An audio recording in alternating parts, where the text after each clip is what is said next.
দুনিয়ার স্বার্থ রাখা যাবে না অন্তরের ভিতরে, দুনিয়ার কোনো ভয় ভীতি রাখা যাবে না অন্তরের ভিতরে।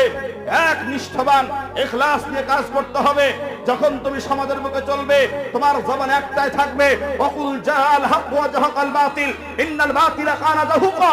যখন তুমি সমাজে চলবে, তোমার ভিতরে একটাই কথা থাকবে, হক যখন আসে মিথ্যা বিলুপ্ত হয়ে যায়। কারণ মিথ্যা বিলুপ্ত হওয়ার জন্য আজকে এখান থেকে খুতবায় আমি আপনাদেরকে বলে যাই, এই এলাকাতে গত 10 বছরের ভিতরে একটা সহিহ দিন মানার লোক ছিল না। আজকে যদি এতগুলো লোক হতে পারে, আগামীতে কেন হবে না? আপনারা যদি দাওয়াতি প্রচেষ্টা চালাতে চান, আপনারা যদি দিনের দাওয়াত যদি দিতে থাকেন, আমি আল্লাহর কসম করে বলি এই এলাকাটা পরিপূর্ণ শিরক বেদাত মুক্ত হয়ে যাবে। ওসিয়ত করে যাচ্ছি, প্রতিটা মানুষ, প্রতিটা দায়িত্বশীল ব্যক্তি দিনের জন্য খেদমত করুন, দিনের জন্য কাজ করুন, অর্থ দেন, টাকা দেন, সময় দেন। সাহাবারা জীবন পর্যন্ত কুরবান করে দিয়েছে। এটার নাম হচ্ছে দিনের দাওয়াত। দিনের দাওয়াতের